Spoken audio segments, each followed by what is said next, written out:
Hello everyone, welcome to another episode of Ascension Teachings. I'm your host Peter Maxwell Slattery and let's get to it.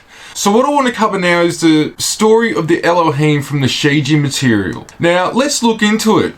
From the Shiji material, it's stated the Elohim are the children of Source and the higher self, which is the oversoul with many facets. We are the Elohim. The Elohim are our direct connection to Source, the telephone exchange that connects our calls to whatever we are trying to reach through our intentions, meaning other beings, other intelligences out there. We're all connected through this frequency, the Elohim blueprint, which is in Source. The Elohim are the regulators and the gatekeepers of the paradise realms. They allow those with a higher state of consciousness who are coming from a place of love, which is the key, to have access to them. The Elohim, as you, created the many light blueprints throughout this entire cell of Source and the system serving Source and the overall collective. Using these blueprints, the Elohim also created thought forms and humans as well as many other beings throughout the many realms. The Elohim created the first humans by falling from the light blueprint, similar to the way a cell divides. Originally, there was only the Elohim state of vibration. From there, through thought and consciousness, another light body came from the Elohim beings and they manifested a physical body in this reality. It was neither male nor female. So what's being stated there and talked about is basically how the Elohim divided off from the light blueprint and came into this physical reality and many other physical realities as well. The first humans evolved in Lyra, or Lyra, depending on how people want to say it, in the Milky Way galaxy. This has and is happening throughout all the galaxies that are at a certain level of development. The first humans went out from Lyra and throughout the galaxy and beyond. Eventually they came to settle in our solar system on the planets Malona Maldek, Mars and Earth. The Elohim created the human experience. So it sounds a bit weird, but what's happening from my understanding is that when the environment's right, the Elohim incarnate and divide from the light blueprint and physically manifest in that realm. And they manifest into that environment. Now let's get into the off-world history and coming into this existence from the blueprint. The Lyrans and the Anunnaki. So the Anunnaki apparently means, and there's many different sort of meanings from it, but basically those who from the heavens came to Earth. And from my understanding from Shiji and this material, the first, or we could say Anunnaki blanket term there, would be the beings from Lyra. So let's start with the Lyran Wars, because this sort of goes into how we've got into the predicament that we're in today and how the Orion War started and what's going on here now. So it all sort of dovetails onto each thing, and we need to understand this to understand where we're going and what we can do to play our part with the ascension and the awakening healing process of humanity in the earth and us individually as a collective. Now, eventually the reptilians from other galaxies in the Draco constellation came into knowledge of the humans in Lyra. At that time, other humans from other galaxies were looking in on what was happening here, meaning at Lyra at that time.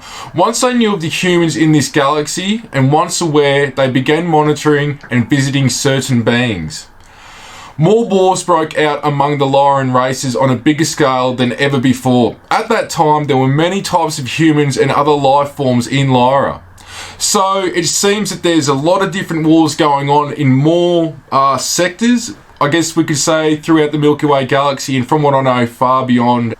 Most humans were 20 to 30 feet tall. This is the Lyrans that they're talking about at the moment. And I'm saying Lyrans because it's the same thing, but people have different terminology and words for it, or pronunciations of it. So most humans were 20 to 30 feet tall and they were Nordic, melanin dominant. There were many other races of different colours, red, green, blue and yellow. Although those who first came into manifestation were what you would call a tanned bronze colour. Depending on their planet and various conditions, they adapted to the environment, and physical changes and differences in skin colour, hair and so on started to happen. Eventually they spread out in that sector. So the Lyran sector, that's where they started to spread out. Now let's go into the wars a bit more. War broke out among many other factions because of division and the desire for individual sovereignty. This is the result of the reptilians coming into the system. The reptilians wanted to take over what the humans had created. They wanted domination over most human groups. They set up alliances and war broke out, which eventually led to the explosion of a star from a bomb. This eventually destroyed the planets in the star system. Around this time, the manipulation and reptilian mind was introduced to the humans in this sector. So what's meant there about the reptilians doing a bit of manipulation? Well, it's come to my understanding that what's happened is that the R part of the brain, near the pineal gland, which is where fear, lust, greed triggers things that make us react, that's where all this happens, is in the R part of the brain. And so that was actually introduced. And even here on Earth, I've come across scientists, some theorize that it was introduced 13,000 years ago. Some say maybe 100,000 years ago. Nobody can agree on it. But what they do agree upon is that it wasn't natural to the human, meaning the human body, computer, and our makeup. The R part of the brain was somehow introduced. Now let's continue on from there. Most were wiped out. There were some who had left before the wars took place and they wanted no part of it. Some were in huge motherships already docked on the far reaches of Lyra because they had foreseen what was going to happen. These groups were in service mode. Also, some beings had moved along beforehand over to Vega, which is local to Lyra. Some had already come into being from the light blueprint through thought by the Elohim before the Lyra Wars. After some regrouping, those who were evolved and wanted to explore the galaxy went out and set up outposts and civilizations throughout Orion, Hades, Sirius, Andromeda constellation, Arcturus, Aldebaran, the Pleiades, and many other places, and eventually Earth. This happened in many densities as well. For the most part, most knew about their heritage and what had happened in Lyra. They never again wanted to recreate a similar situation. There was still the lower light in human form roaming around, going rogue, and this still happens from time to time. So, what's meant by the lower light? Well, what's meant by the lower light is this is what we could basically put down to reptilians, archons, the fallen Elohim. So once you get this understanding, it's a big picture that's going on, and they are the ones that created the artificial intelligence, which is spread out through not just this galaxy but other galaxies like a virus. And we incarnating into this experience are the antivirus to rectify what's going on. And again, fear, lust, greed, all these types of feelings, these earth human feelings, which are amplified by the R part of the brain, that energy is feeding this artificial intelligence so these guys can keep doing what they're doing, meaning the lower light. And that's what we're here to rectify. Now, from Source's throne and the beings there to the Elohim, all are in sync and govern all templates. The Elohim control and regulate the subcells and the beginning and end of consciousness awareness. There are beings above the Elohim and below. The Elohim regulate all and connect all. Now the Orion Wars. Eventually there were the Orion Wars. This was twofold and based on greed. In part, it was a race war between humans against humans and also a war against the reptilians, the lower light, and the artificial intelligence. Based on knocking out the Empire, which was located near the star in Orion's belt, meaning one of the stars there, it eventually spread out across the Orion constellation far and wide. The Orions created an alliance with the Sirians and other parties from other systems after the race war ended. The focus was on the reptilians, the lower light, and the artificial intelligence. The human Orions were coming at the issues of war from a higher level of consciousness.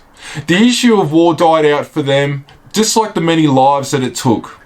They became protectors of justice, warriors, and spiritually advanced beings. The Orion Council of Light was monitoring this episode with other civilizations and warning all involved about how destabilizing war would be, both physically and spiritually. After the Orion Wars, 2 more head councils were created in Arcturus and the Andromeda constellation, which is basically now where the head councils reside in this sector of the Milky Way galaxy. After the Orion Wars in your solar system, there were civilizations on the planets Melona, Maldek, Mars, and Earth. Outposts were located on all planetary bodies and most of the moons too. Some of the moons are crafts, UFOs, that were once natural objects. The placing of these objects around planets helped to manipulate environments so life would be comfortable on some planets and could exist there as well. Others are used for this reason too, but also as weapons to protect environments and secure life after the Orion and Lyra Wars. The reptilians, the lower light, and the artificial intelligence affected those on Malone and Maldek. A bomb was let off which turned the planet into the asteroid belt you see today in your solar system. Mars was blown out of its orbit, and those who survived either went underground on Mars or came to Earth. Originally, about 20 million years ago, the Lyrians had outposts and small colonies on Earth, Mars, and Maldek, Malona. Eventually, Earth became the cradle of civilization in this solar system. The Lorans are the Anunnaki, and in truth, the Anunnaki are the Elohim. So what's being said there is the Elohim became the Anunnaki, meaning they came from the heavens down. Those who from the heavens came to Earth. So if we take that analogy a bit different from the blueprint, they're going from the blueprint, the heavens, and then manifesting into this physical reality, and in this case in Lyra. And then the Lyrans are the Anunnaki going from there, coming here, so from the heavens came to Earth. Now, part of this as well, one of the main reasons about the Orion Wars was that there are major portals in Orion. And the Horsehead Nebula is one of them. And from my information, that is what the reptilians in the lower light were trying to take over, basically for the artificial intelligence, so it could reach these other places and they could start another network connected to what's happening here and take over more places through this artificial intelligence and create more veils, more blocking to the multidimensional reality and multidimensional mind, which all beings have. For some time now, multidimensional artifacts like the obelisks and pyramids have been seen in your towns, cities, and countries. Now, this is pretty interesting material. They also exist on other planets, moons, suns, the stars in this galaxy, and beyond. Some of them were created to assist humanity, such as the crystalline, multidimensional pyramids created by the Elohim. Most of you do not know about them because of the numbing of most of the human senses, multidimensional mind, and the pineal gland. They hold a vibration so they can come through easily and be noticed by those who are ready. The ancient structures and the layout of many ancient cities are also artifacts, and even modern cities on Earth and beyond could be considered artifacts. So we'll keep going here, and I'll explain a bit more and connect the dots a little bit later. So what I'm seeing and understanding from the information from even past life memory in my examples is that the Lyrians created the pyramids, and there are also pyramids that are not seen by most, which are crystalline in structure, which were created by the Elohim, and these are also portals. So all pyramids have multi-dimensional functions. They are teleportation or bilocation devices. They are healing devices. They are energy generators. They tap into the meridian points, we could say, on the planet, and they send out a frequency. And so tapping into that, you can have free energy. You can travel through it instantaneously as well. Now, what I want to go into is the artificial intelligence part of what's going on. We hear about the AI all the time in different circles in this community, and there's huge overlaps with information with the artificial intelligence. Now, I connected the dots even more with what Shiji had told me about the artificial intelligence when I came across Michael Tellinger's work. For example, just look at this here on the screen now. On the left we have a pyramid, and here we have a circuitry board on the right. Now just notice the similarities here from just a looking down point of view. Look at this here.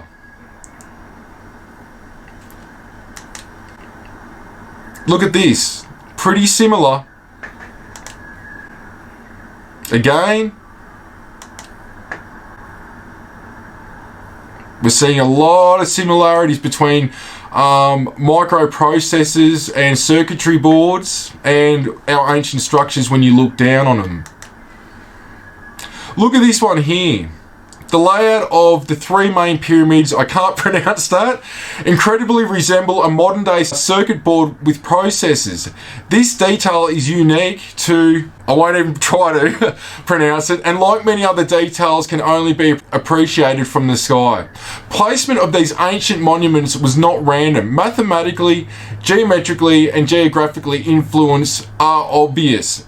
Look, you can't get much closer to what's being presented right now in terms of there's no such thing as a coincidence. There is synchronicities, and that's something that I had to get my butt kicked to eventually learn and understand.